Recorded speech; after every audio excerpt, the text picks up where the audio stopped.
Boa noite, meus irmãos.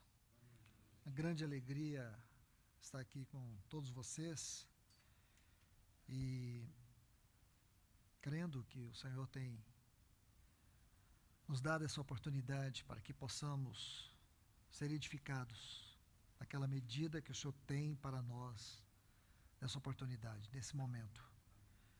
Nosso reunir, ele precisa ser apreciado pelo nosso coração diante do Senhor, porque é um privilégio hoje encontrar homens que desejam estar aos pés do Senhor, com seus ouvidos abertos à sua palavra. Nesse tempo, a gente tem usado muito essa frase, né? Nesse tempo. Eu acho que vocês aqui devem ouvir muito essa frase, nesse tempo.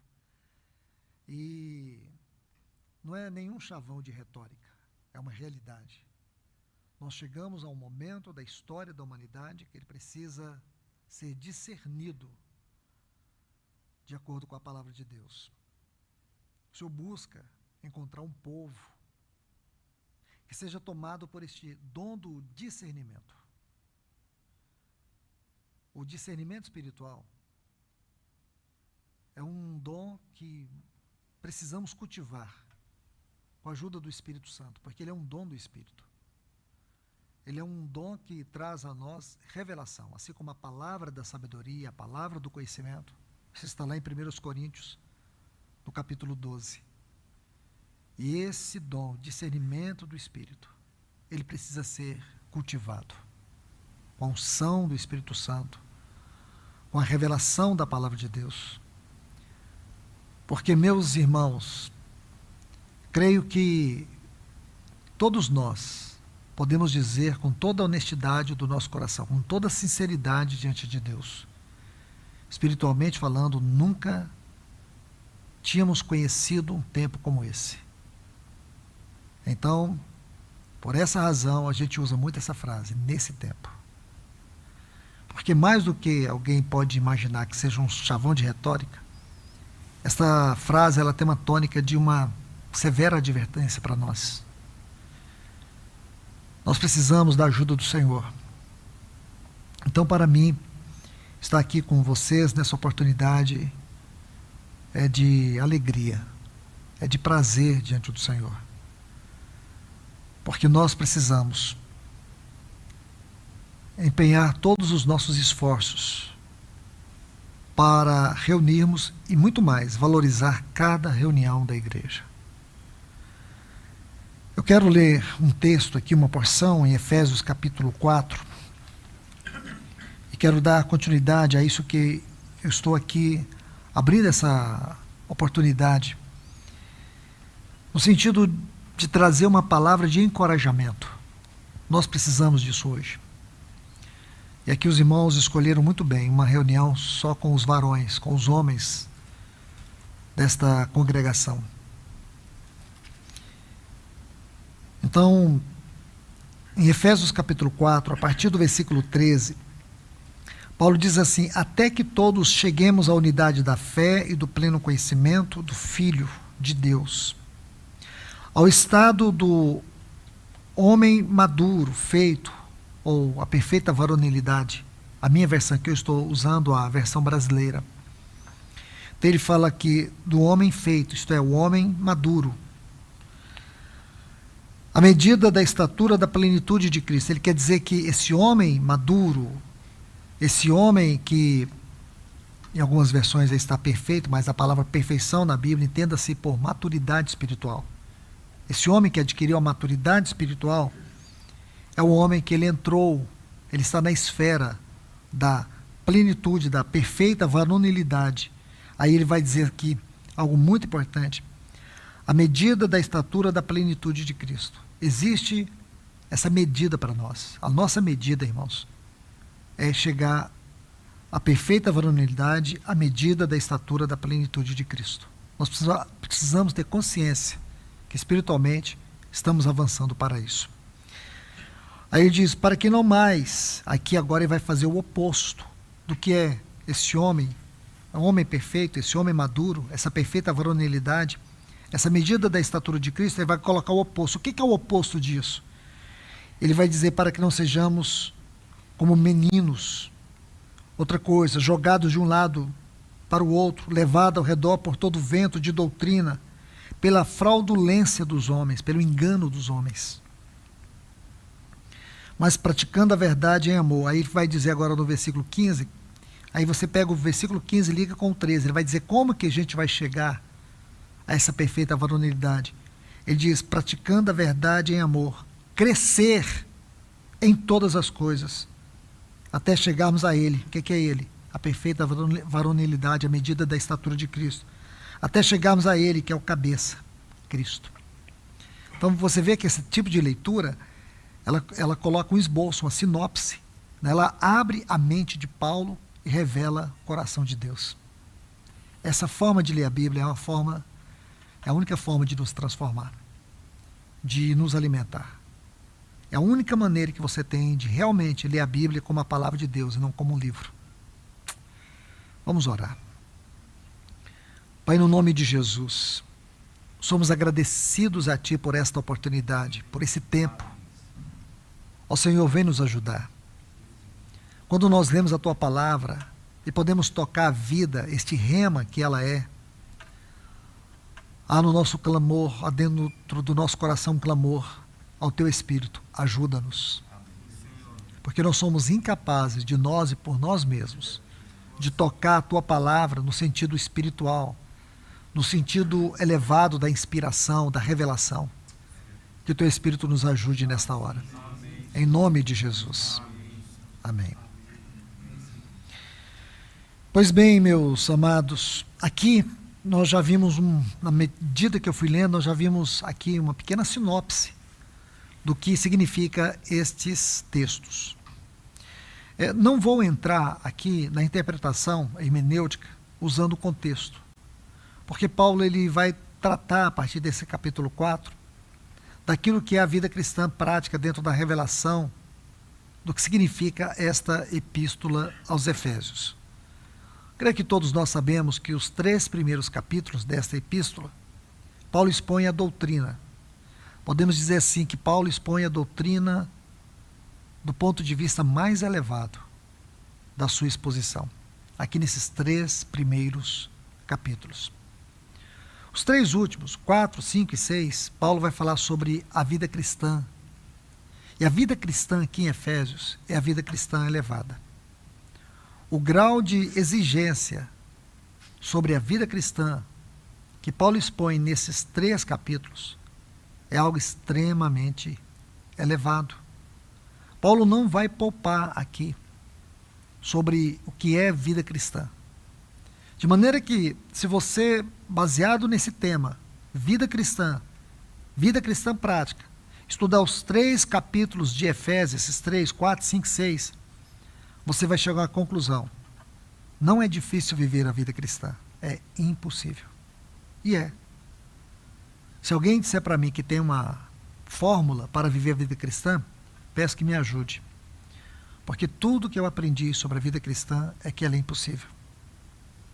Todos os homens que tentaram, por si mesmos, viver a vida cristã fracassaram. Então Paulo vai nos mostrar que só há uma maneira de nós vivermos a vida cristã: se Cristo se tornar a nossa vida. Aí ele escreve uma carta. E essa carta que ele escreveu, ela é como se fosse um pano de fundo. Paulo, quando ele estava preso em Roma, naquela prisão domiciliar, ele escreveu as cartas, chamadas Cartas da Prisão. Então foi um tempo que o Senhor propiciou para Paulo. Quando ele está sendo levado para Roma, ele tem aquela prisão domiciliar, assim termina o livro de Atos. Então os estudiosos creem que foi justamente nesse tempo que Paulo escreveu essas epístolas. Então Paulo escreve 2 epístolas que elas precisam ser lidas e estudadas juntas. Quais? Efésios, Colossenses. De maneira que dos 155 versículos de Efésios, mesmo que de forma condensada, nós encontraremos em Colossenses. Agora, uma coisa linda é que Paulo escreveu uma outra epístola aqui também, dentro desse contexto histórico da sua vida, Filipenses. E se você ler essas 3 cartas, você vai ver que Filipenses é como que uma moldura dessas duas cartas. Porque nós vamos entender aqui em Efésios a vida cristã, nesses 3 últimos capítulos, a vida cristã no ponto de vista, ou da definição, a vida cristã do ponto de vista da definição mais elevado. A vida cristã num plano mais alto. E quando você lê Colossenses, o foco de Colossenses está em Cristo, o cabeça. Cristo, sua pessoa e obra. A glória da pessoa de Cristo. Ele é o cabeça da igreja. Ele é o primogênito de todas as coisas. Ele é aquele que, sem a essência, a substância da sua vida, nada existiria. E se essa substância, esse ser divino não fosse encarnado e não fosse até aquela cruz, hoje tudo estaria desintegrado. Porque ele é a razão, a base de toda a criação. E é a glória de todo o propósito de Deus. Então, Colossenses foca muito nesta temática da cristologia. Efésios, Paulo vai abordar muito, especialmente, a questão da igreja. Aqui eu estou extraindo essa parte onde Paulo vai nos mostrar algo muito especial, que nós precisamos ter esse entendimento.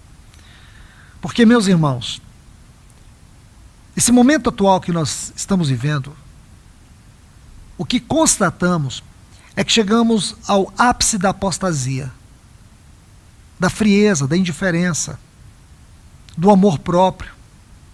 Nós vivemos uma era onde o poder do mundo virtual exerce muito mais influência nas pessoas do que o poder da vida espiritual. Estatísticas provam hoje que as pessoas gastam mais tempo olhando para o seu celular do que olhando para a Bíblia. É claro, eu até entendo, porque hoje nossa vida ela está toda limitada ou restringida a esse aparelho. Eu não acho que o celular é uma coisa do diabo. Eu acho que o celular é como o Jardim do Éden. Eu acho que o celular foi uma obra que Deus deu para o homem, sim. Deus capacitou o homem para que nós tivéssemos um celular. Mas assim como ele deu o Jardim do Éden para Adão e Eva, a serpente entrou. E ela entrou e iludiu, ela enganou. E a gente não está percebendo isso. Muitos estudiosos estão debruçados sobre este assunto. E o que eles estão descobrindo não é nada positivo. As mudanças de comportamento, as mudanças sociais, as mudanças que as pessoas estão sofrendo nos seus afetos, a maneira como elas estão construindo os seus relacionamentos, a maneira como as pessoas estão olhando para a vida.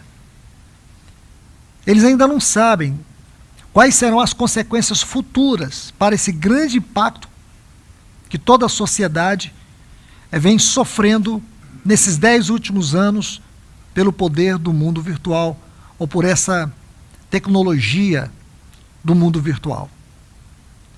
Eu creio, irmãos, nós não podemos ser tecnofóbicos, porém nós precisamos ser sensatos e ver que o mundo está passando por uma profunda transformação. E hoje, o nosso papel, especialmente os irmãos que têm cargo de profetas e mestres nas Assembleias do Senhor, que são usados pela unção do Espírito Santo no santo encargo do ministério, é procurar ter esse discernimento de Deus, através da sua palavra, e ver como que estas coisas, essas ferramentas, elas estão se tornando nocivas. As pessoas estão completamente perdidas. Estudos provam hoje que nós olhamos para o nosso celular a cada 4,3 minutos. Você está olhando para o seu celular. Eu estava sentado agora no aeroporto, numa sala, e eu contei 15 pessoas. De 15 pessoas que estavam sentadas ali comigo, somente 3 não estavam olhando o celular. Então, esse é um comportamento que se tornou cultural, que se tornou, parece que até involuntário, as pessoas não estão percebendo. E o problema não é esse, porque sua conta bancária está lá, sua agenda está lá, sua família, estão todos lá, seus amigos estão lá. Então, quer dizer, você está interagindo ali dentro. Só que o celular, ele não produz uma intimidade real. Ele produz uma intimidade artificial ou virtual. Tudo se torna virtual. Nada se torna real. Esse é o grande perigo. E por que eu estou usando isso? Apenas como uma pequena sombra, para nos levar a fazer uma reflexão da nossa vida, nosso papel como homem. O meu e o seu papel como homem. Mas o homem de Deus. Porque hoje já existe, isso é fato, é um estudo que é fato. A atual geração de homens, eles estão sendo colocados em segundo plano. Hoje existe todo um trabalho maligno e satânico que está destruindo a identidade do homem. Como pai, como marido, como sacerdote. Hoje as críticas são absurdas. São críticas veementes, ácidas. Especialmente olhando para a palavra de Deus. Que a Bíblia é um livro machista. Que o cristianismo tem ideias machistas. Então cria-se muito. E vocês sabem muito bem que o movimento feminista é um movimento que tem varrido o mundo. E você vê que a mulher, e eu falo aqui com todo respeito, porque a Bíblia nunca tratou a mulher como objeto. Pelo contrário. A mulher é colocada num papel, segundo a palavra de Deus, e historicamente, nós vemos isso pela palavra de Deus, que chocou o mundo. Quando Jesus ressuscitou, ele confiou a mensagem da ressurreição às mulheres. Na igreja primitiva, as mulheres passaram a ter um lugar que nenhuma outra religião dava e nenhuma outra cultura aceitava. Porque agora as mulheres, elas eram recebidas com total liberdade, e cuidado e amor, e os maridos eram ensinados a amar suas mulheres. Enquanto todas as culturas e religiões propagavam a poligamia, o cristianismo não. Então o cristianismo foi uma revolução em todos os sentidos. Porque o cristianismo começa a mostrar o papel da mulher e a sua identidade dentro de um contexto completamente diferente. E aí vai igualar a posição que o homem e a mulher têm diante de Deus. Que não é o papel do homem sobrepor a mulher. Porém que a mulher tem o seu papel distinto do homem. E da mesma forma o homem.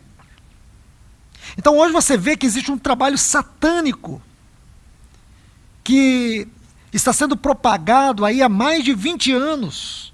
E nesses 10 últimos anos, isso tem se tornado uma verdadeira epidemia. E o pior é que os irmãos não estão percebendo. Os jovens não estão percebendo. Estatísticas provam que os homens morrem mais e estão muito mais vulneráveis a doenças e morte do que as mulheres. Estatísticas provam que os homens são muito mais vulneráveis a violências do que as mulheres.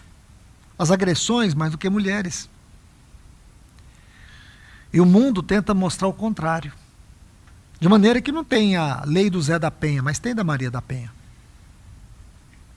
Nós não estamos aqui, irmãos, condenando nem criticando a proteção que as mulheres têm. Mas vocês podem perceber que existe um espírito sutil, maligno, que tenta marginalizar o homem só porque ele nasceu homem. Parece que vai chegar uma época, se o senhor não tiver voltado, que nós vamos ter vergonha de dizer que é homem. Que você vai ficar constrangido no seu trabalho de dizer que você é casado com uma mulher, com uma única mulher ou com uma mulher. Porque estes fundamentos que Deus colocou na ordem da criação e no seu supremo propósito, eles estão sendo destruídos. E o mais interessante é que nós, como cristãos, às vezes só criticamos, mas não olhamos isso na luz de Deus, e nem à luz da sua palavra.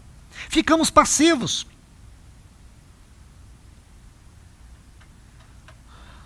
Em Goiânia nós temos, eu creio que vocês aqui também têm, sei que vocês aqui também fazem, nós temos tempo de comunhão só com os homens. No sentido do encorajamento, do papel deles, dos desafios, das dificuldades, das lutas.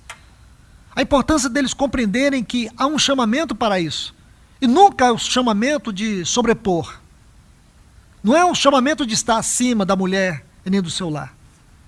Mas o seu papel como provedor, como cuidador, como sacerdote, seu papel profético na sua casa, tem sido uma batalha.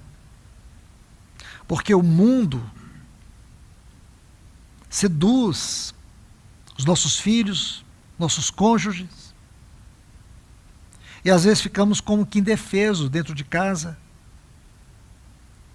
E hoje é algo muito comum. Os homens dentro de comunidade, eles se juntam, tem muitos ajuntamentos para jogar um futebol, para um churrasco, coisas que homens gostam, né? Mas não tem edificação, não tem cuidado, não tem mutualidade, não tem companheirismo. Semana passada, um irmão me convidou para tomarmos um café. Então, no momento que estavam tomando café, ele abriu o coração e disse: Luiz, eu não tenho um amigo no corpo de Cristo. Nas congregações por onde eu passei, os irmãos gostam muito de sair, tomar um café, brincar, contar história, falar de política, de futebol, essas coisas todas. Mas termina ali, todo mundo, eu ia embora. Chegou um momento na minha vida que eu estou orando a Deus para Ele me dar um amigo. Eu tenho conflitos, eu tenho dificuldades, há um peso muito grande.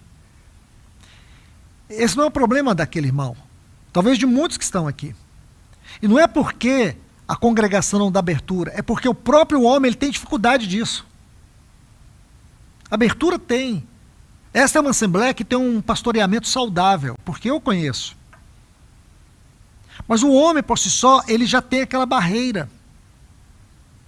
Isso está errado, meu irmão.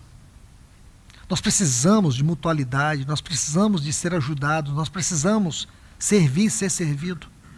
O mundo está aí.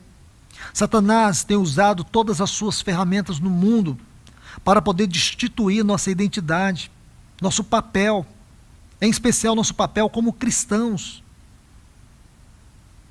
Eu fico vendo muitas vezes os irmãos erguendo bandeiras que não tem nada a ver com a vontade, com o tempo, com o propósito, com o plano de Deus. E os homens, infelizmente, eles gostam disso. Isso para mim é mediocridade. Nós precisamos assumir o nosso verdadeiro papel como homens, segundo o padrão de Deus. Aqui fala, nesses textos que lemos aqui, existem algumas asseverações claras, severas, importantes, para nós vivermos a nossa vida dentro do nosso lar, dentro da sociedade, dentro da igreja, de uma maneira segura.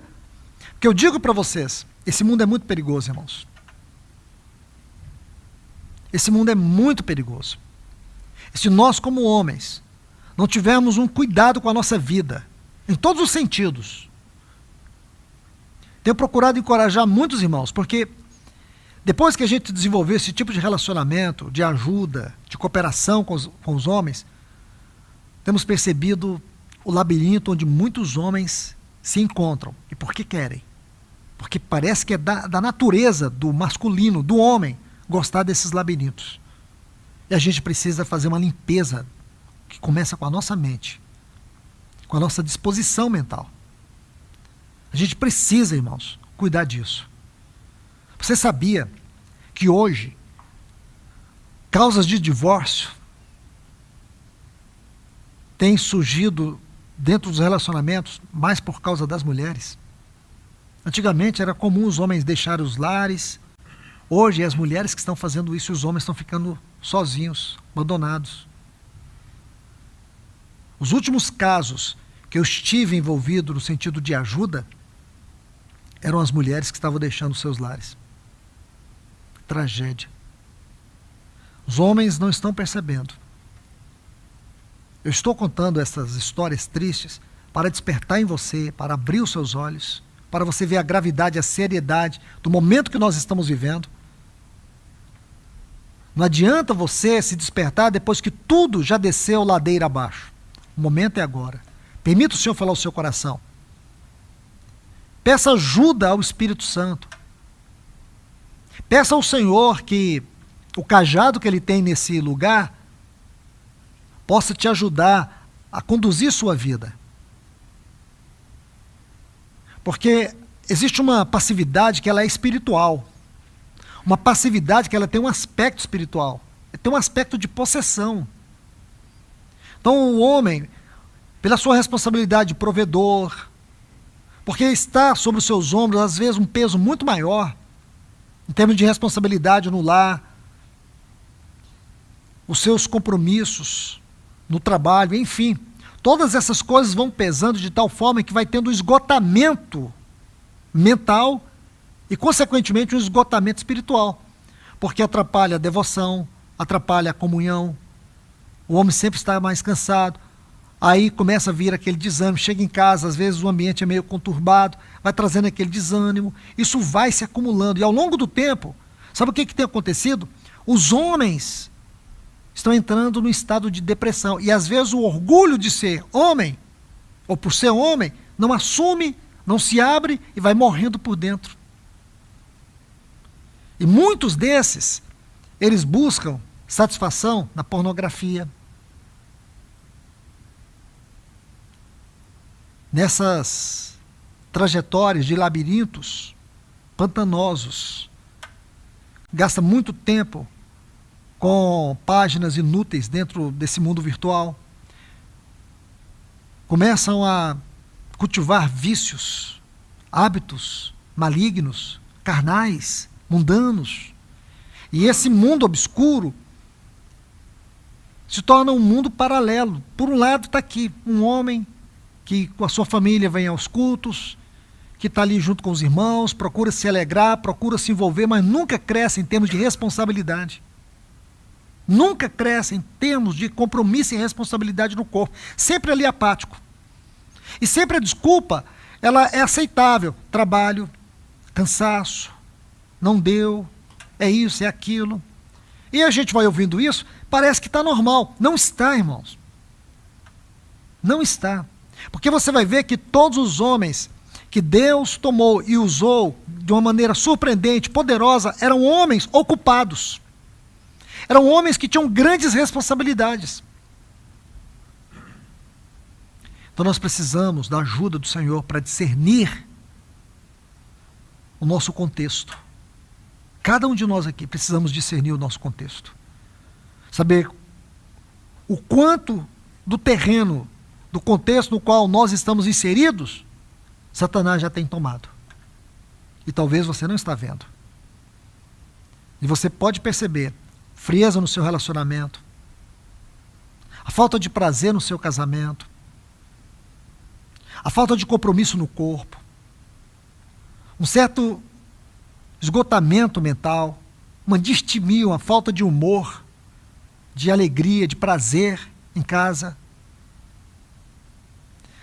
É claro, irmãos, que relacionamentos são ambientes complexos.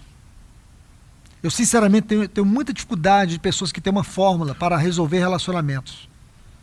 Então, hoje, se dá muito valor nisso. Eu, sinceramente, tenho dificuldade. Para mim, relacionamento conjugal, relacionamento de família, que envolve esposa, filhos, é um ambiente muito complexo. Precisamos de discernimento, de sabedoria do alto para poder discernir, e não tem fórmula. Não existe fórmula. Então, existe também a outra parte. Aí você pode até pensar, irmão, minha esposa tinha que estar aqui para ouvir isso. Não, Deus quer falar com você. Aqui o assunto é comigo e com você. A gente precisa dessa ajuda do Senhor. Porque aqui o texto é muito claro. Ele diz assim, até que todos cheguemos à unidade da fé e do pleno conhecimento, ao estado do homem maduro. O que é uma pessoa madura? Como que você define maturidade? Meus irmãos, maturidade, ela pode ser definida por duas palavras: tempo e experiência. Nenhuma fruta, ela amadurece do dia para a noite, precisa de tempo. Isto é, Deus, Ele busca em nós prioridade, e tempo é uma questão de prioridade e preferência. Então vamos definir tempo do ponto de vista espiritual. Não podemos pensar em tempo em termos de cronologia. Tempo na Bíblia tem a ver com prioridade e com responsabilidade. Quando você estuda a história de Israel, quando Deus tirou Israel do Egito, isso foi no mês de março ou abril. O que Deus disse para eles lá em Êxodo capítulo 12, versículo 24? Este mês será o principal mês para vocês. Quer dizer, eles começam a sair do Egito ali entre março e abril, a história começa a ser contada por Deus a partir dali. Então, tempo para Deus é aquilo que você vive plenamente para Ele.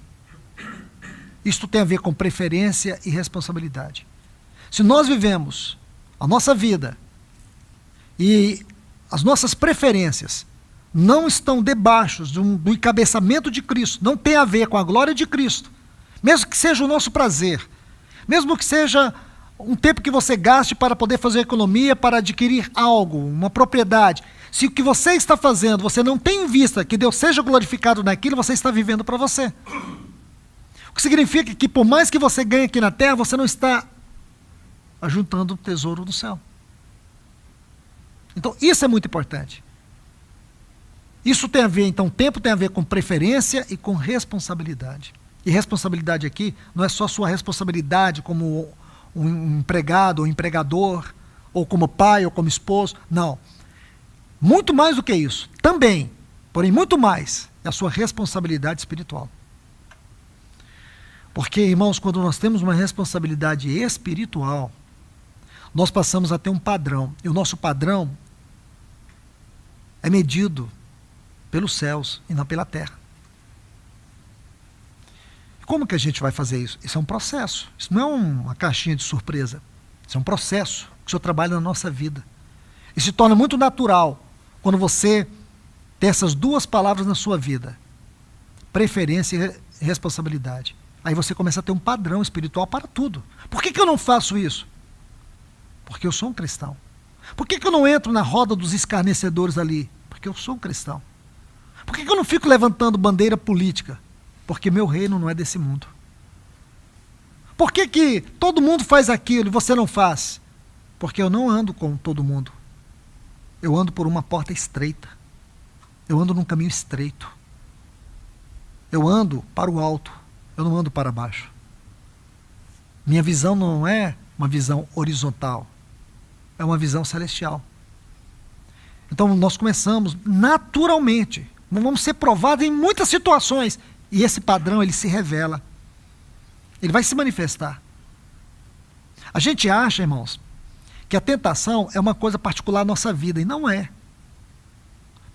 Quando eu ou você somos tentados em alguma área, o que está sendo tentado em nós ali é Cristo. Vou te provar isso. Do ponto de vista do propósito eterno de Deus, só 2 homens foram tentados. Quem? Adão e Cristo. Entende? Adão e Cristo. Adão foi tentado no paraíso, Cristo no deserto. Adão foi tentado quando Satanás usou uma máscara, a serpente. Cristo não teve disfarce. O que foi oferecido para Adão? Foi oferecido para ele uma árvore. Para Cristo, foi oferecido para que ele se tornasse popular, transformando pedras em pães, espetacular, pulando do pináculo do templo, ou poderoso, tendo todos os reinos do mundo. Ele não quis nada disso. A tentação de Cristo foi muito mais aguda, muito mais profunda. Cristo estava no deserto, 40 dias sendo tentado. Adão foi tentado uma vez, Cristo foi tentado 40 dias. Imagina a tentação de... Quando Adão cedeu à tentação, ele caiu. Satanás se exaltou. Quando Cristo venceu a tentação, Satanás foi esmagado. Ali Satanás foi vencido. E porque ele venceu Satanás na tentação, ele também venceu Satanás na crucificação. Quando Cristo chegou até a cruz, Satanás já estava vencido. É claro, nós sabemos que Cristo, na sua humanidade, ele era invencível. Sua tentação não foi um teatro, foi algo real. Porque ele carregava no seu corpo essa carne humana. Ele tinha disposição para pecar? Nenhuma. Por mais que aquela carne estivesse debaixo da maldição do pecado, nele nunca habitou o pecado. E o pecado jamais teve qualquer poder sobre ele. Por quê? Porque do outro lado, a sua natureza divina foi a natureza que revestiu a sua humanidade.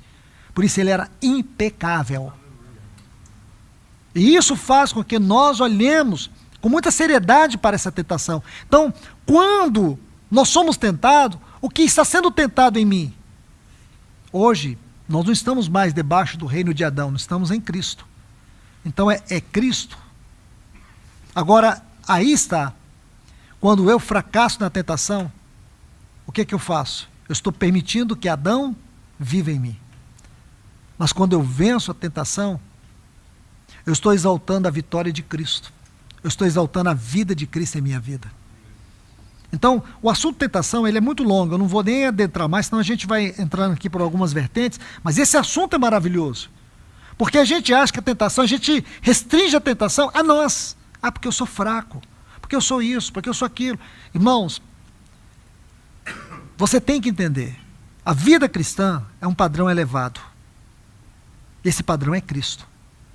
Como eu disse, é difícil viver a vida cristã? Não, não é difícil, é impossível. Por isso que Paulo nos deu Filipenses.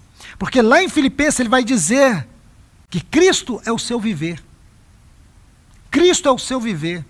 Ele vai falar da experiência de Cristo e a experiência de viver Cristo. Uma tem a ver com a realidade interior. A outra tem a ver com a realidade exterior. Se nós desejamos chegar a esta maturidade, nós precisamos entender isso. Maturidade tem a ver com tempo e experiência. E aqui tem algo a aprender. Tempo. O que é tempo no sentido espiritual da definição? Então nós já vimos. Preferências. Aquilo que governa o meu coração. Os meus afetos. O que eu desejo? Como homens, nós somos desafiados muito a ter. Está errado? Não, não está. O problema é que nós não entendemos que se você deseja ser um homem cristão no padrão celestial, então entenda que ter é sinônimo de mordomia. Mordomia. Porque você nunca vai levar para a sepultura os bens que você adquiriu. Por isso você tem que se colocar diante de Deus como mordomo e não como dono. Esse assunto é muito importante, irmãos, porque isso aqui é um assunto que define espiritualidade para nós. Então, preferências, também muitos pontos para a gente tratar sobre isso. Aquilo que governa o nosso coração, aquilo que me domina. Porque nós somos assediados o tempo todo. Muitas vezes pelos filhos, muitas vezes pela esposa, muitas vezes pelos amigos, muitas vezes pelos familiares. E a gente não discerne. Quantos irmãos estão emaranhados, estão perdendo o tempo, porque eles não discerniram a mordomia, preocuparam em ter, e não entenderam. Como diz lá em Provérbios, né? A sanguessuga tem duas irmãs, duas filhas, né? Ou a Dada, né? Esse é o grande perigo. É a gente não ver ou não discernir as teias, as ciladas que Satanás coloca no nosso caminho.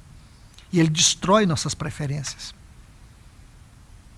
Nós precisamos aprender a colocar Cristo como primazia sobre todas as preferências. Isto é, quando Cristo é a primazia de Cristo vai governar nossas preferências e vai nos dar o discernimento do que fazer, como fazer, quando fazer e por que fazer. Não fazer nada pelo impulso. Porque o que Hebreus nos diz, o problema da avareza, você nunca se satisfaz com o que tem. Você nunca vive numa medida correta. E o grande problema de tudo isso, sabe o que é?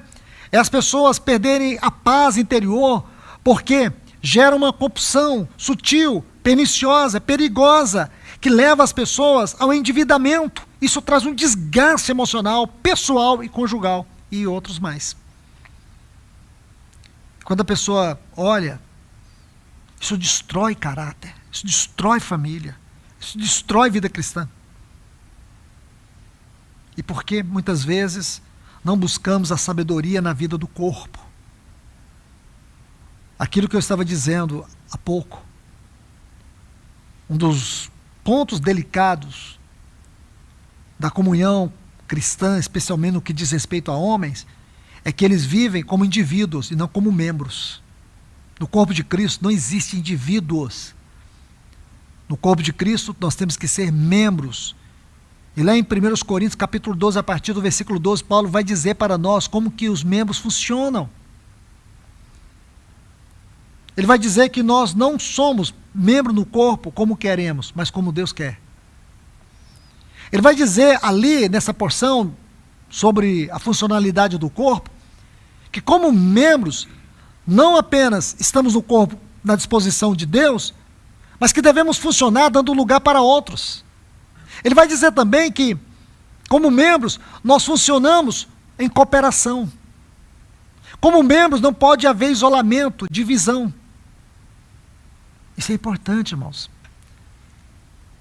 A palavra que a gente usa no sentido natural é amigos. Sabe o que é amigos? Dádiva de Deus. Amigos é dádiva de Deus. E falo para vocês, você pode procurar em família, qualquer lugar que você quiser, você nunca vai encontrar amigos que supere aqueles que Deus te dá como dádivas dele, porque amigos é uma parte de Deus dada a você. Porque Jesus é o amigo mais chegado do que o irmão. E ele dá ele mesmo para você na vida de outra pessoa, que você chama de amigo. Então, vamos avançar um pouco aqui. Esse assunto é muito prático, porque ele vai tocando alguns pontos na nossa vida. Então, saímos aqui de maturidade. O que é maturidade? Maturidade tem a ver com tempo e experiência. Agora vamos falar um pouquinho sobre experiência. Experiência, aqui não é experiência de vida, é muito mais do que isso. É experiência no sentido espiritual. Nós estamos definindo tudo de acordo com um padrão celestial. Experiência cristã. Experiência com Cristo. Deus trabalha por meio das providências. Deus trabalha por meio de caminhos sinuosos, pantanosos, difíceis, que às vezes nós não entendemos. Lembra lá em João 13, quando Jesus disse assim para Pedro: o que eu faço agora você não entende, mas vai entender depois. Então nós temos que compreender, meus irmãos, que Deus tem uma maneira de trabalhar na nossa vida por meio das experiências. As experiências espirituais, elas não visam a nossa derrota, a nossa destruição. Sim, a nossa edificação. Deus, Ele fala conosco de uma maneira amorosa por meio de circunstâncias difíceis. E um dia você olha para trás e você vai ver que cada situação estava ali, aquelas mãos furadas, trabalhando na sua vida. Tem uma carta escrita pelo irmão John Nelson Darby.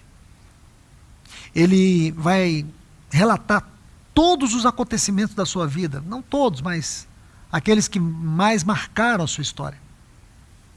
Então nessa carta, a síntese é o seguinte, é que ele pôde compreender depois, que em todas aquelas circunstâncias difíceis, de sofrimentos, de experiências dolorosas, de fato Deus estava ali trabalhando na vida dele.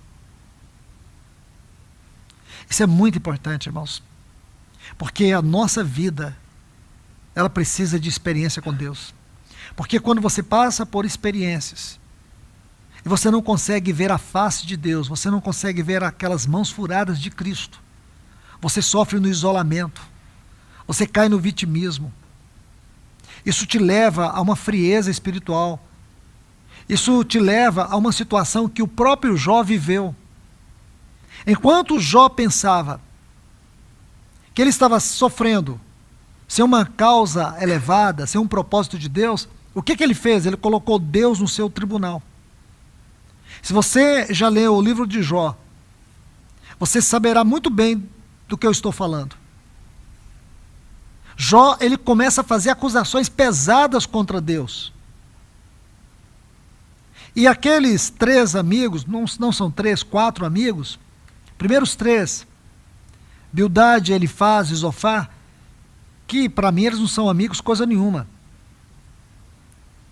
Aqueles amigos começaram a acusar Jó. Eles acreditavam que Jó estava sofrendo por causa de pecados, isto é, a teologia de causa e efeito. E eles começaram a acusar o Jó. E isso foi trazendo um grau de irritabilidade que Jó perde o controle emocional. E nessa perca do controle emocional, ele faz acusações sérias para Deus, ou contra Deus. Até que de repente o mais novo, Eliú, se levanta. E Eliú, ele traz a palavra para o coração de Jó. E quando aquela palavra penetra no coração de Jó, Jó silencia. Porque agora a majestade de Deus vai se revelar. E quando Deus se revela, Deus, ele abre a mente de Jó para compreender sua sabedoria e sua magnífica soberania. Quando Jó ouve isso, a sabedoria e a soberania de Deus, ele coloca a mão na sua boca. E Deus, ele mostra para Jó quem realmente Jó era na figura do hipopótamo e do crocodilo. Ali Deus desvenda o interior de Jó. Jó fica completamente estarrecido, a ponto de dizer que tudo, ou todo o seu conhecimento de Deus, era um conhecimento de boca para fora. Era um conhecimento aparente, era um conhecimento superficial. Mas agora ele estava tendo uma visão de Deus. E sempre que a Bíblia enfatiza a visão, é porque é a mensagem por meio da revelação. Ele estava tendo a revelação. Aqui é um ponto que nós precisamos considerar, irmãos. Quando a gente entende esse trabalhar de Deus por meio das experiências, quando você atribui a Deus, porque é impossível um cristão estar passando por qualquer esfera de sofrimento, ele não entender que por detrás disso Deus está. Porque Ele prometeu estar conosco todos os dias. Ele prometeu estar conosco. Ele disse, se passarmos pelo fogo, Ele estaria conosco. Então Deus, Ele tem caminhos para nós. Existem situações onde talvez não iremos vencer. Existem situações que você vai fracassar. Existem situações que você vai se sentir derrotado. Tem dia que vai amanhecer e você não vai sentir a alegria chegar. O choro dura a noite, a alegria vem pela manhã, mas tem manhã que a alegria não vai vir. Isso não quer dizer que Deus não está presente. Ele está. Você tem que acreditar. Porque nós convivemos com os irmãos e seus sofrimentos. Quando você passa a ter esta visão do supremo e eterno propósito de Deus, sua sabedoria e soberania, você começa a compreender a complexidade dos sofrimentos. Nós não temos resposta para todos os sofrimentos, mas precisamos passar com os irmãos em todos, ou por todos, ou com todos, ou todas as dificuldades que eles tiverem que passar. Nós temos que estar juntos, mesmo que não tenhamos uma palavra. Mas uma coisa é certa, o nosso papel é encorajar os irmãos a saber que Deus não está ausente, Deus está presente. O desespero de Jó, até aquela visão do redemoinho, era a desconfiança de que Deus não estava presente, de que Deus o havia abandonado. Então é muito lindo quando Deus vai se revelar e quando é escrito sobre a revelação de Deus, Deus no meio do redemoinho, a palavra ali é o termo Jeová. Nas melhores versões segundo o original. E essa palavra, o termo Jeová, é um termo muito profundo, é uma designação muito profunda. A etimologia dessa palavra, ela é tão profunda que alguns estudiosos chegam a dizer que ainda não conseguimos chegar à profundidade e o real significado do que é o termo Jeová. Mas dentre muitas aplicações, tem um sentido de mostrar aquele que está perto, aquele que sempre esteve ao lado. Essa é uma das designações do termo Jeová. Então, quando ele termina de falar, aí Deus entra em cena. O termo para Deus ali no hebraico é Jeová, aquele que sempre esteve ao lado. É interessante isso, aquele que sempre esteve ao lado. Aí Jó vai entender que Deus estava passando com ele todas aquelas dificuldades. Quando ele perdeu seus 7 filhos, suas 3 filhas, perdeu todos os seus bens, ele esteve ali naquela naquela parte da cidade, fora da cidade, coçando sua pele com um pedaço de pedra, Deus estava do lado dele.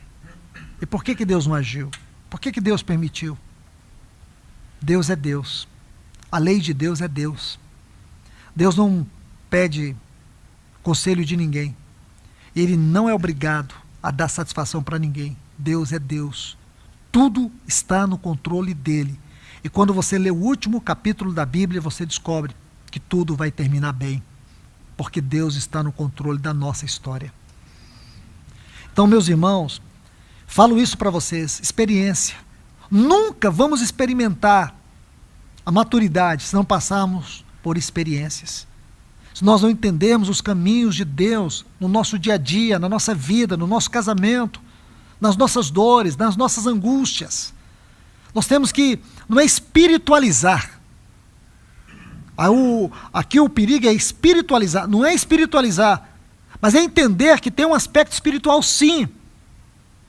Nós não sofremos ao acaso.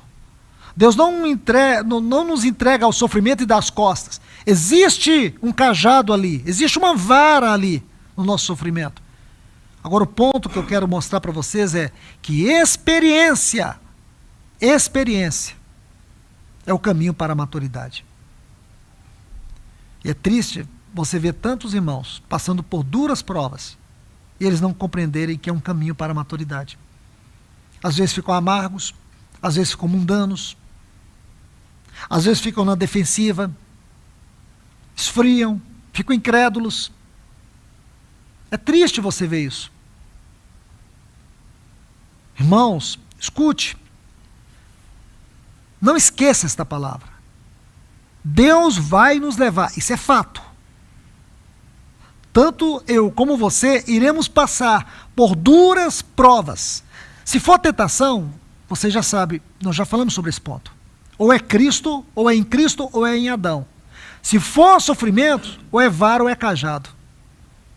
Mas o importante é que Deus está nos passando nessas experiências para que você possa chegar à perfeita varonilidade, a ser um homem maduro.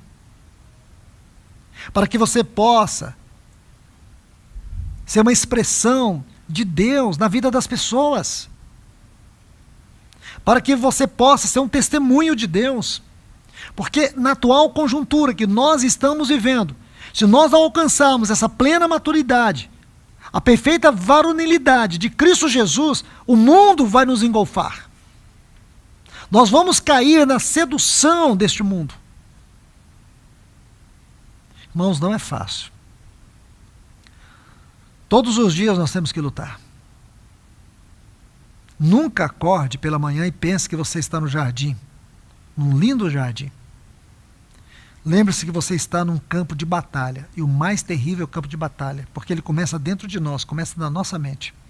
E depois ele vai nos assediando por fora, vai nos desgastando muitas vezes no nosso relacionamento conjugal. E a gente não percebe. A gente perde a visão celestial, perde a sensibilidade espiritual, perde o discernimento espiritual. E quando você vê, você poderia ter mudado aquela situação. Eu vejo muito isso na minha vida. Quando vou orar à noite, e eu peço muito ao Espírito Santo para me relembrar o meu dia. E muito do que estou orando tem a ver com o meu dia. E muitas vezes o Espírito Santo vai me mostrando as minhas falhas, as palavras impensadas, atitudes. E aí você vai aprendendo algo muito especial. Que a maturidade, ela tem uma consequência visível. Sabe qual que é? Não é um coração resistente, forte, prepotente. É um coração quebrantado. Um dos grandes sinais visíveis da maturidade é o quebrantamento. E a essência do quebrantamento é um coração arrependido. Se tem algo que a gente vai buscar muito na maturidade, é o arrependimento. Porque o arrependimento, ele é uma consequência do quebrantamento, coração quebrantado. E esse coração quebrantado nos torna mais dependentes do Senhor. Porque aí você vai aprender, na maturidade, é que você não vive com as suas forças, você não vive com as suas experiências. Você vive numa completa dependência de Cristo, do Espírito Santo. Não é com as suas forças. Você não vai ser uma pessoa que vai dizer, olha, na minha experiência, eu já passei por isso. Nós não vivemos das nossas histórias. Nós vivemos de Cristo na nossa história. Do que Ele fez, das derrotas, dos fracassos, das lutas. Porém, o Senhor sobressaiu na sua vida. O Senhor não te deixou lá abatido, destruído. Isso é muito importante, irmãos. Porque agora sim, aqui está um homem quebrantado. Você vê a ascensão da vida de Paulo. A ascensão da vida de Paulo é que, lá em 1 Coríntios 15, ele se sentia como o menor dos apóstolos. Depois, ele se sentia como o menor dos santos. E depois o pior dos pecadores. Porque esse é o caminho da maturidade. Esse é o caminho da maturidade. Quando você realmente tem um coração rendido, quebrantado, coração arrependido. Alguém que reconhece que o pior pecador da terra é ele mesmo. Alguém que não se vangloria. Alguém que não depende de aplausos. E aí você pode dizer, estou caminhando para a perfeita varonilidade. Estou caminhando para a medida da estatura de Cristo. Quando esse corpo corruptível for revestido da incorruptibilidade, aí sim, será tragado em nós, será tirado de nós toda a incapacidade, todo o pecado, toda a morte. Aí a vida plena, tomará forma nesse corpo corruptível, será gerada em nós a incorruptibilidade. E aí nós vamos chegar face a face a Cristo, diante dele. Aí nós vamos entrar na sua plenitude eterna. Então, se nós queremos entrar nessa plenitude suprema, é importante, irmãos, que esse caráter seja trabalhado agora em nós. Então, como Paulo vai dizendo aqui, eu só vou terminar de ler os textos e a gente vai encerrar. Ele vai dizer assim, até que todos cheguemos à unidade da fé, o pleno conhecimento do Filho de Deus, a estatura do homem perfeito, é o homem maduro, a medida da estatura da plenitude de Cristo. Então, antes de entrarmos na plenitude de Cristo, nós temos que chegar à maturidade. Está vendo aí? Nunca vamos chegar à medida da estatura de Cristo, porque esta é a parte final, é o ápice da nossa espiritualidade. Qual é o ápice da nossa espiritualidade? Aqui está a estatura da plenitude de Cristo. Ele diz com todas as letras aqui, cheguemos. Está vendo? Cheguemos à unidade da fé. Aí ele vai avançando, ao pleno conhecimento do Filho de Deus, a estatura do homem perfeito. Se você observar, são degraus aqui, que eu não abordei nessa ótica. Aí vai dizer assim, a medida, um dia nós vamos chegar à medida da estatura de Cristo. Nunca seremos como ele. Nunca. Nunca teremos a glória dele. Nunca. Porém aqui Paulo diz, não chegar à sua medida. Porque ele é a nossa medida. O padrão que Deus estabeleceu para nós é Cristo. O padrão de Deus para nós é Cristo. Por isso que Ele nos deu Cristo como vida. Por isso Ele nos deu Cristo como modelo. Por isso Ele nos deu Cristo como vitória. Por isso Ele nos deu Cristo para ser o nosso tudo. Isto é, em todas as áreas onde eu sou deficiente, Deus me deu Cristo. O padrão de Deus é Cristo. E como eu posso alcançar Cristo? Por meio do caminho da maturidade. O caminho da maturidade é o caminho de tempo, preferência e responsabilidade, mas também é um caminho de experiência. E na minha vida, nas circunstâncias pelas quais eu vou passar, eu preciso olhar para Cristo, firmemente para Cristo. Eu estou com uma crise no meu casamento, olhe para Cristo no seu casamento. Eu estou com uma crise com os meus filhos, olhe para Cristo nessa crise. Eu estou com um problema sério de doença, olhe para Cristo. Tenha Cristo em mente, porque em meio a todas essas difíceis experiências, o seu problema 3 vezes. Primeira vez, segunda vez e a terceira vez. E quando ele apresentou a terceira vez, o que Deus disse para ele? Minha graça. Eu não vou remover o espinho. Você vai ficar com ele pro resto da sua vida. Isso ninguém prega, né, irmãos, aí na cristandade, né? Deus não vai responder o que você quer, Ele vai te dar o que Ele quer. Sabe o que Deus deu para Paulo? Algo que era maior do que o seu espinho. Deus deu para Paulo graça suficiente. Cristo é a graça suficiente. A minha graça te basta. Minha graça é suficiente. Ele viveu a vida toda com aqueles espinhos, com aquelas lutas, com as suas fraquezas, como ele vai dizer aqui no 2 Coríntios 12. Aí ele diz que ele passou a se gloriar nas suas fraquezas. Por quê? Por causa da graça. Numa versão, está assim, que ele tinha como que ele era um alvo de um boxeador. Tinha algo ali socando ele. Tinha algo que estava socando ele. Aí ele vai entender. Agora não precisava mais desesperar. Sua oração não foi respondida como ele buscava. Porém, Deus deu algo muito maior do que o que ele buscava. Ele buscava só a solução do problema. Deus deu para ele algo muito maior do que a solução do problema. Deu a graça. Por quê, irmãos? Porque Paulo tinha um espinho na carne. E a graça, ela é maior do que todos os problemas que você tiver. Por isso a graça é maior.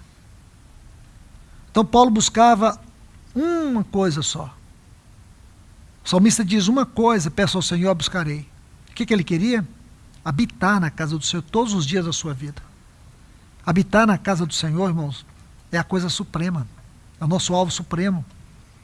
Porque a casa de Deus é a esfera mais elevada da espiritualidade, do desfrute, da glória.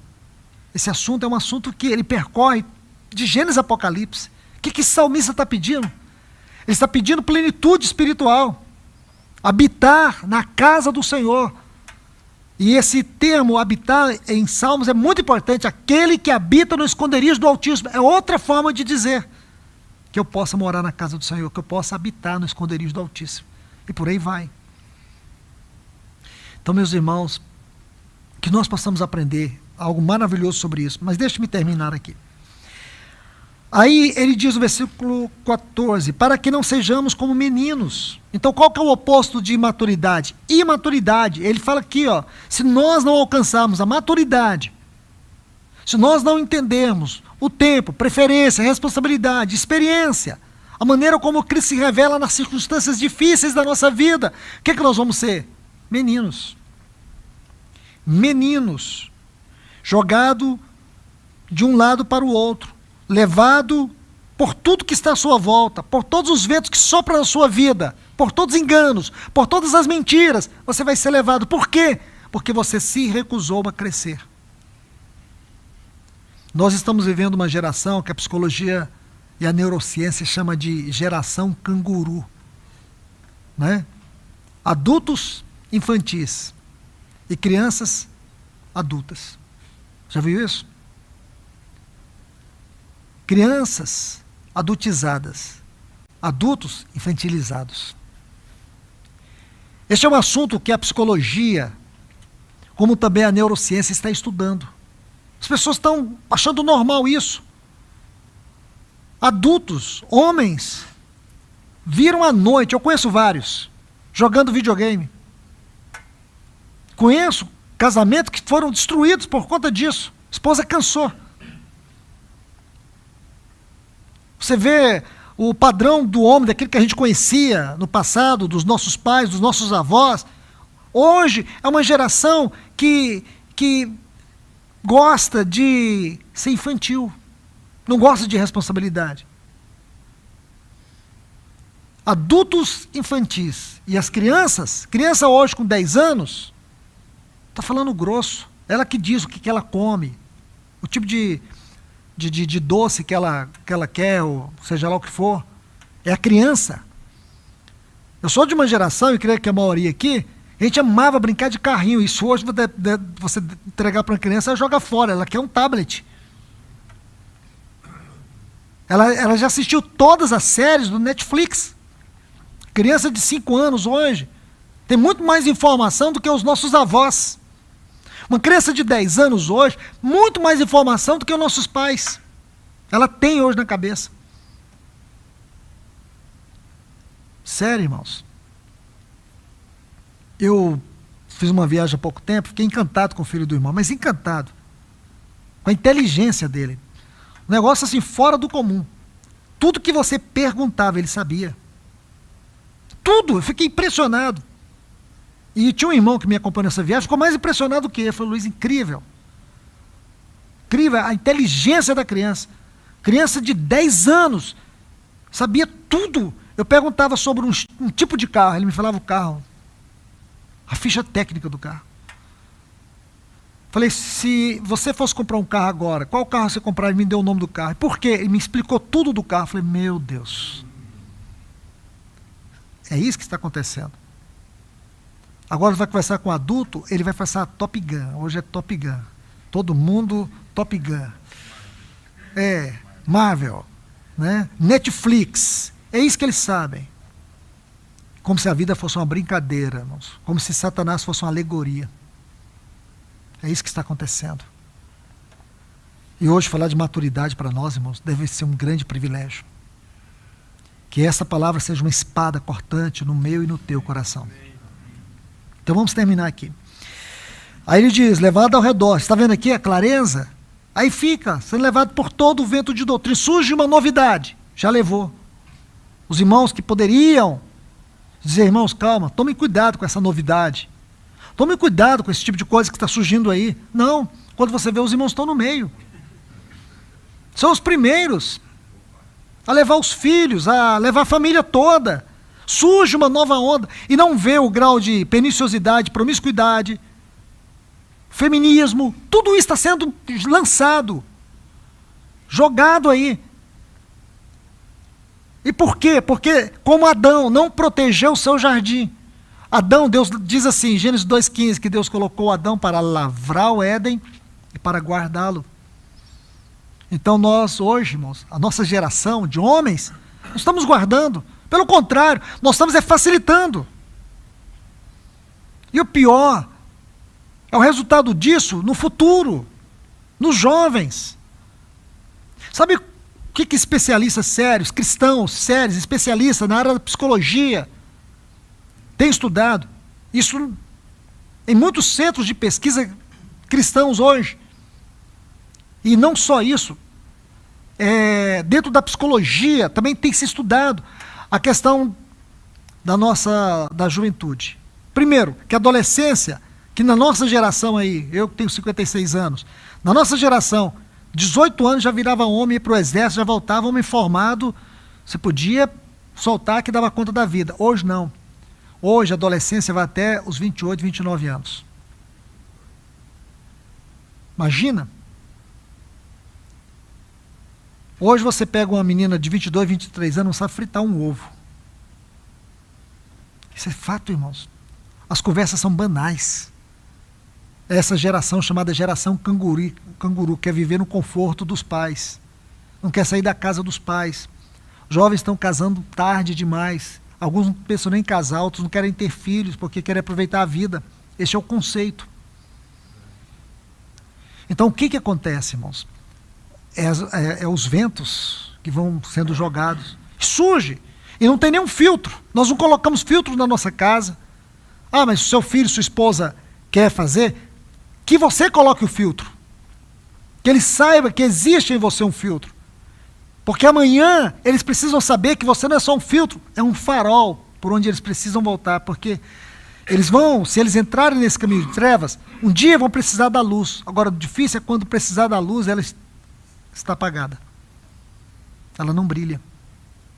Paulo diz aos Colossenses que nós precisamos ser luzeiros. Luzeiros nesse mundo. Vamos lá, irmãos, terminando aqui. Aí ele diz assim, todo vento de doutrina pelo engano, fraudulência dos homens, pela astúcia, é tendente à maquinação do erro. Essa é a versão brasileira. Nesse texto está muito perto do original. Outra versão que chega muito perto do original é a Reina Valera também. Mas praticando a verdade, aí ele vai mostrar, praticando a verdade, cresçamos em todas as coisas. Precisamos crescer. Mas nunca vamos crescer se não praticarmos a verdade. Se ficarmos aí nas ilusões, se nós ficarmos aí nas falácias, nos debates, não aproveita para nada.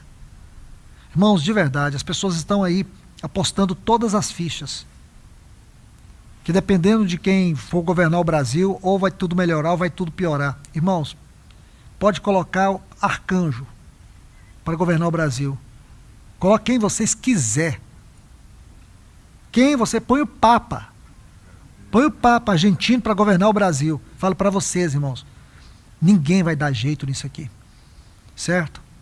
Porque nós não estamos caminhando para um futuro político melhor, futuro econômico melhor, futuro moralmente melhor. Senão nós temos que pegar essa Bíblia aqui e jogar no lixo, porque ela diz que tudo vai piorar. Tudo. Nada melhorou em termos morais ou sociais, ou seja lá o que for. Todos os aspectos que você imaginar da moralidade social, você pode imaginar, tudo só tem aumentado. Então digo para vocês, a questão é espiritual, não é político. E nós precisamos começar a resumir nossa vida, porque o anticristo está chegando. Eu não estou esperando ele, eu estou esperando Cristo. Eu estou esperando Cristo, e sei que você está esperando Cristo. Nós estamos esperando é Cristo. Que ele vai vir, mas ele não vai vir a minhas custas, e nem a sua também. Mas nós precisamos apressar a volta do nosso Senhor, isso precisamos. E não vamos apressar a volta do Senhor com imaturidade, precisamos crescer em tudo, cresça em todas as áreas da sua vida. Cresça, é o que o texto diz. Amados irmãos, é isso que eu gostaria de deixar aqui para vocês, essa palavra de encorajamento. Que o Senhor possa traduzir melhor esta palavra em cada coração aqui. Que o Senhor nos ajude, que o Senhor nos fortaleça. Peço perdão aos irmãos pelo cansaço, mas eu gostaria muito assim de poder ter sido mais claro na exposição. Mas cheguei há pouco de viagem e fiquei tão feliz pelo convite que os irmãos me fizeram de estar aqui. E pensei que era meia dúzia de irmãos e veio um grupo tão especial, tão bom ver os irmãos aqui, maravilhoso estar aqui com os irmãos, e peço ao Senhor que esta palavra seja melhor aplicada à nossa vida. Amém? Pai, nós te louvamos e te agradecemos no nome de Jesus, o teu Filho. Pedimos ao Senhor que na tua infinita graça, misericórdia, venha falar a nós, venha nos ajudar a discernir nossa vida na tua vontade, discernir esse tempo que estamos vivendo, todas essas circunstâncias que nos envolvem, nosso lar, nosso casamento, nossos filhos, nosso trabalho, nossa vida como homem, especialmente nossa vida como homem diante do Senhor. Abra os nossos olhos, nos tira do comodismo, da apatia, do sedentarismo espiritual. Abra os nossos olhos, Senhor, precisamos da tua ajuda, precisamos crescer em todas as coisas, precisamos trilhar esse caminho da maturidade. Nos livra, Senhor, de sermos infantis, ajuda-nos, Senhor, para que nós possamos ser uma bênção do Senhor na vida da igreja, no nosso lar, no nosso trabalho, seja onde for, possamos ser homens de Deus. Nós te pedimos em nome de Jesus, Pai. Amém.